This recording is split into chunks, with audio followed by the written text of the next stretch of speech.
Hi there, salve. Welcome to Interview Insights, organized by the U.S.-Italy Forum.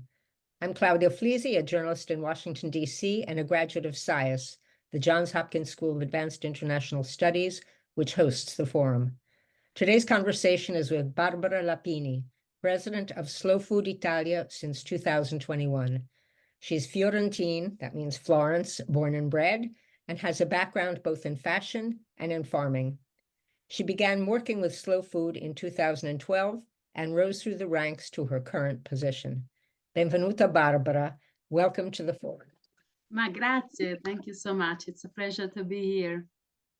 Okay, let's get right down to it. Slow Food has become a colossus since its beginnings as a protest movement on the Spanish steps of Rome in 1986. But for people who may not be familiar with Slow Food, can you describe in just a few synthetic sentences the size of the major branches, basically your activity, just very, very briefly? Sure. I'm glad to do that. Actually, Slow Food in Italy, especially, has a story which is 40 years long, almost. So it's a very long story, very solid, but luckily, around 2000, we became a food international movement. Because now we are present in 150 countries in the world, which is a big pride of us. And in Italy, we have 20,000 membership. But most of all, we have a huge amount of relations and contacts and a big opportunity to speak out, because in these 40 years of work, especially thanks to Carlo Petrini, which is our founder, Slow Food gained a big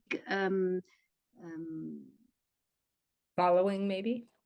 Yes, a big power in being in charge for the food system. We started talking about food when no one did talk about food. Right. We just ate that in the 80s, but no one did talk about the importance of food in terms of also cultural value and identity values, and also regarding all the culture that along centuries of agriculture, especially in Italy, the farmers did create. There is a big value in terms of knowledge and awareness. And the founders were so foresighted to understand that we had the risk in the 80s to have all this big treasure lost. Right. Right. Can you explain, again, for people who don't know Slow Food, you have presidia, you have committees, you have convivia, there's several different moving parts. Yes, let's try to put everything in order. Actually, we started being very a gastronomic organization, but suddenly we found out that food was a powerful politics instruments. Yes. And so we started to focus still on gastronomy, but also on agriculture and biodiversity, especially as the key for let's say save our no, not to save, but to create a better food system. Right. Because we did lose so much biodiversity in the last 1 century, let's say the last century, and actually biodiversity is our warranty for changing, for being able to change and so to adapt. So right. It's like a surviving warranty. So right. This is how important biodiversity is. In the end, we protect biodiversity in order to protect ourselves, human beings. But the thing is that we actually found out so many important projects to protect biodiversity, which is like presidia that you said, which is the protection of food which are at risk of disappearing. Normally sometimes they are kind of animals, some kind of breed. Sometimes they are products like olive oil or special cheese. Sometimes there are trees, fruit trees, for example, and so on. So we try to protect the production or the breeding of this kind of food, and also to increase the number of farmers who work on that specialty. And this is Presidium, which is very famous, but we also have Arc of Taste, which is another, which is like a catalog of all the things that could disappear because of loss of biodiversity. So there are so many. And then also we have school gardens, which also are in charge to protect biodiversity, because we try to teach, explain to kids how biodiversity important is for their future, if they want to eat good food in their future. In addition to biodiversity, since the earliest days with the founder, Carlo Petrini, who was a political activist before he became a gastronomic activist, Slow Food has consistently emphasized food that is good, clean, and fair. And that was one of his early books, I think, Food That Is Good, Clean, and Fair. Have the definition of these three words changed or modified over the years as Slow Food has changed a little its orientation? So I don't think it did really, that the meaning did change, but what I think is that the balance of the three is more evident, I would say, in the sense that the question of the fairness, which was the last one, I think it became the first one.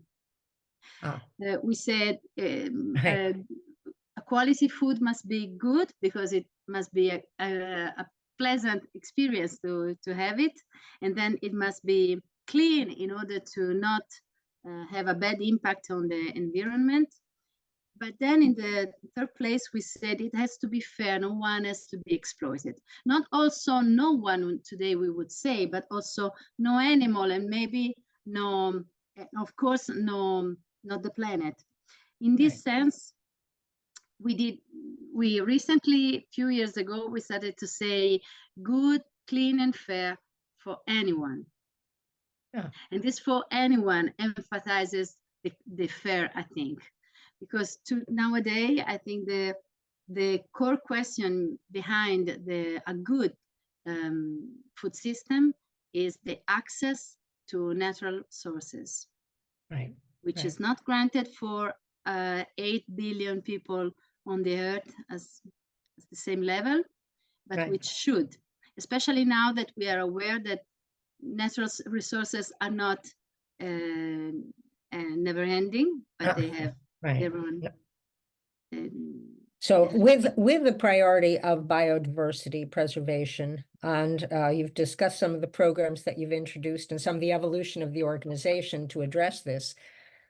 My problem, even from the beginning, the 1990s, was how can this be affordable to the average person? Because slow food products, even in the 90s, were definitely more expensive, and 8 billion people, not all of them are Elon Musk. Yeah, not even me. So actually, there are so many things to say about this. From the beginning, Slow Food was so clever to work mainly on two ways. One was to protect biodiversity, as we said, and the other one was to provide education and knowledge and awareness about food system, which is very important and which is very strict. Because if you have good quality food, but no one is able in the society to recognize that quality, you only have done half of the objective. Instead, you want good quality food, you want farmers to produce it, but you also want people who understand this quality and also that are available to spend a bit more.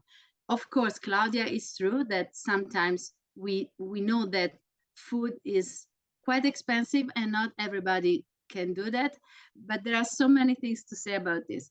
For example, I know in Italy, you know, in the 60s, like more of the half of the monthly amount of money in a family was spent to buy food. Okay. More of the half. Today, it's like 15% of monthly amount. 15. Oh, it's dropped tremendously. This means that there is a huge cultural question, a problem about this. Right. I mean, part of this is, of course, that small farmers and the small agriculture is not helped. It has to stay on the market next to the big industrial farming. And so this creates a disadvantage. And so prices are higher. This is for sure.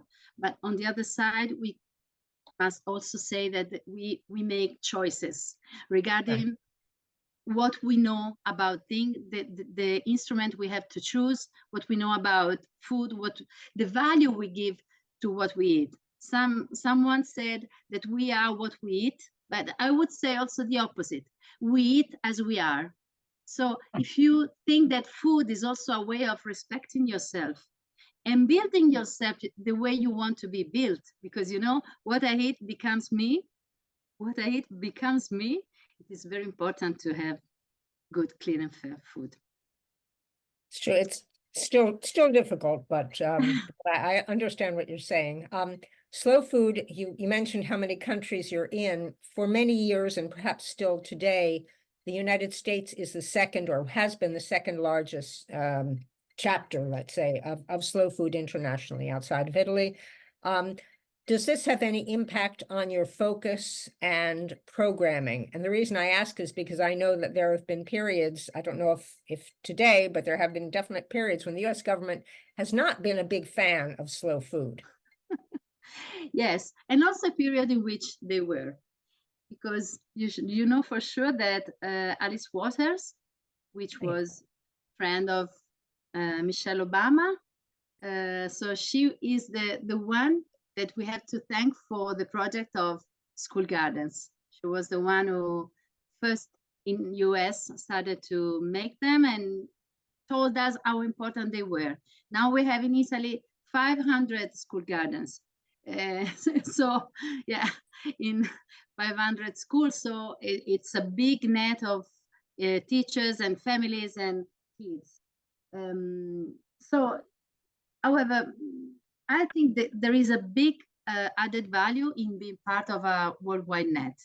We have the opportunity to meet people from all around the world, which is the core also, the core beauty, I would say, of Terra Madre, you know, Terra Madre-Salone del Gusto, which is our international event every 2 years in Turin.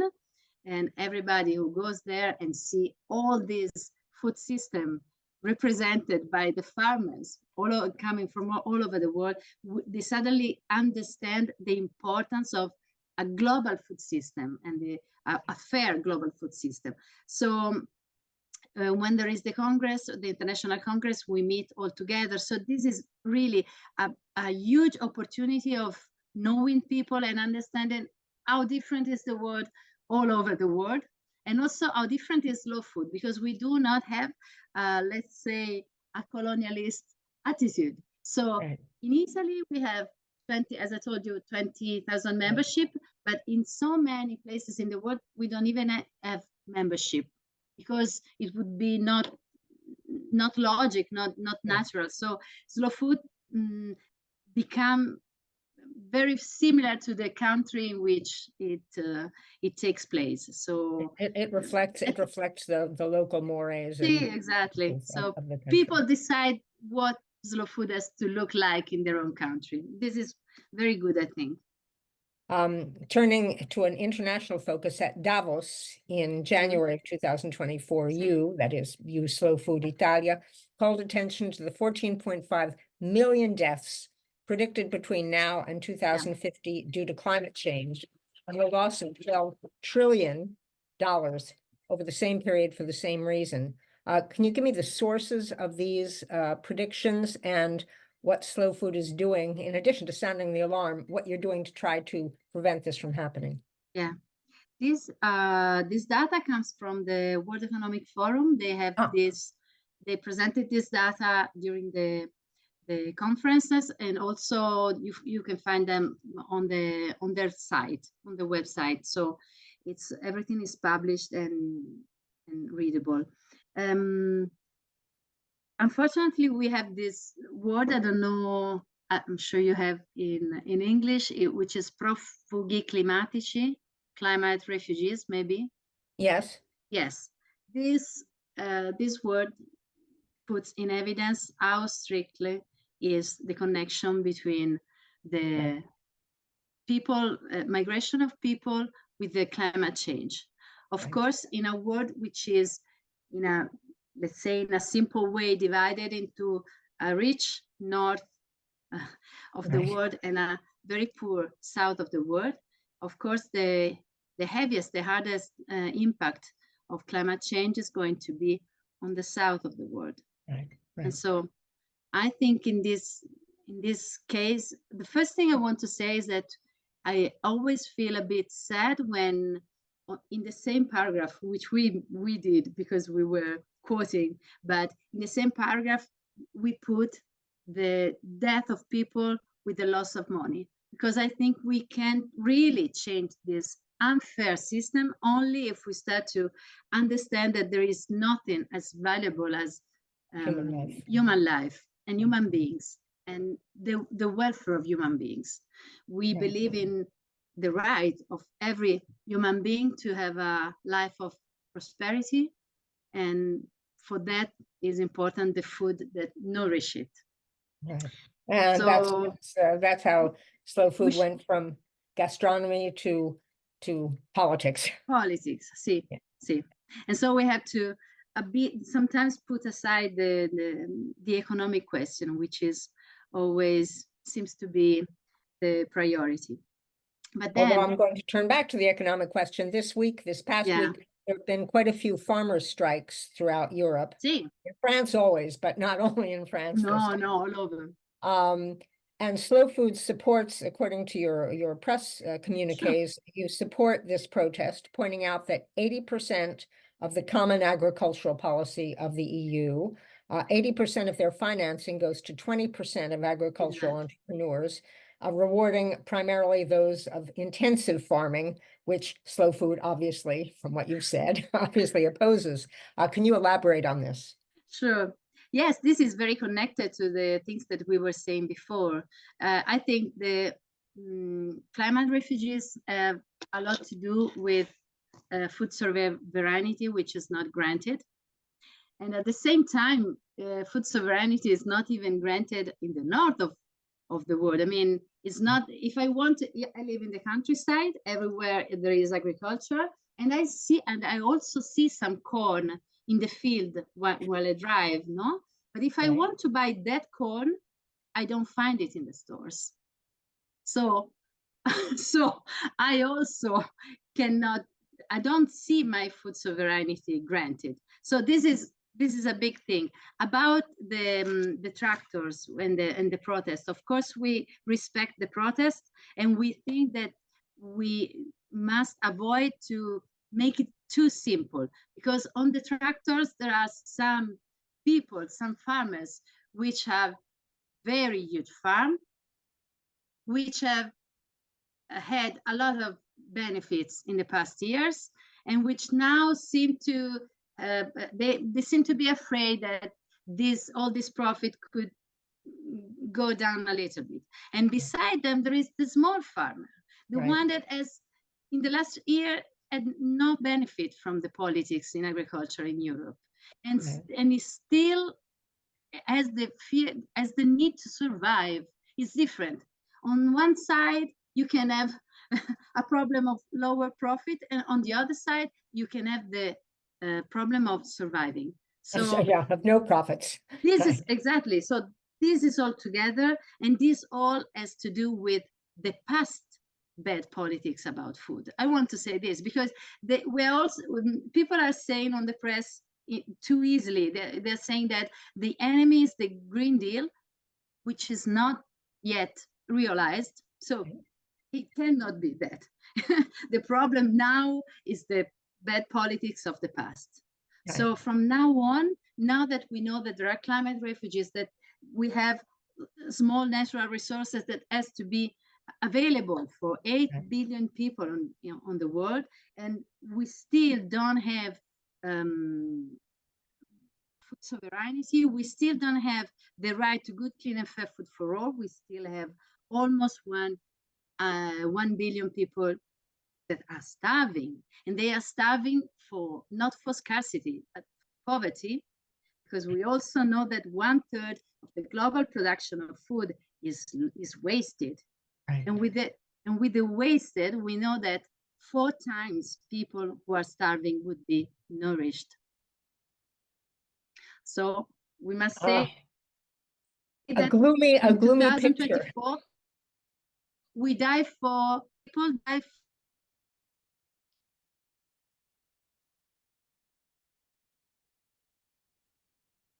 The picture froze. Yeah. Did you? Okay. Did Okay. you?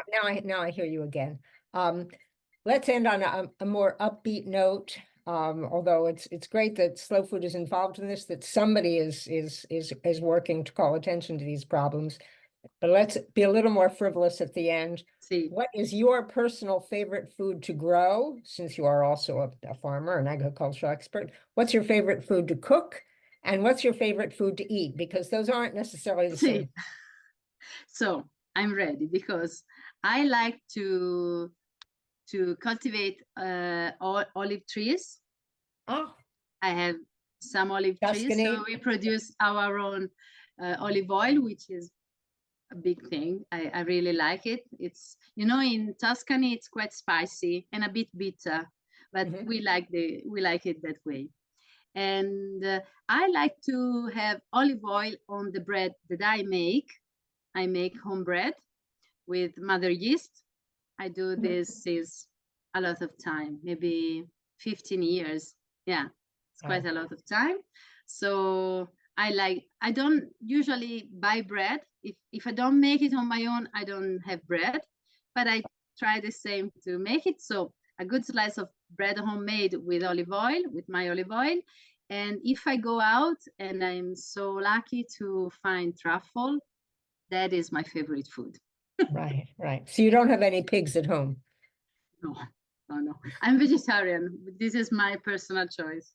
Oh, okay. I had hens, but only for eggs. No, but the pigs for truffles, you don't eat them. They just. Okay. Oh, sorry, I didn't understand. No, I don't have. In any case, and has any of this changed since you started working with Slow Food? In my life. And your choices of what you like to eat, cook, and grow. I mean, these are quite coherent with the slow food values, what I said. So no, that didn't change. It changed a lot in my life, because I only do this. I only do the president of Slow Food. I mean, not as work. I only do this in my life. I don't do anything. There's no time to do anything else with all you've described. In any case, there are many more questions, but we don't have time today. Okay. Hope we'll be able to visit with you again next year, maybe with a little more optimism. We'll see what happens with the protests. And thank you very much for taking the time today, and enjoy lunch, or I guess your time is dinner. So enjoy dinner. We'll talk to you again. Thank you, Claudia. Bye-bye. Thank you so much. Ciao.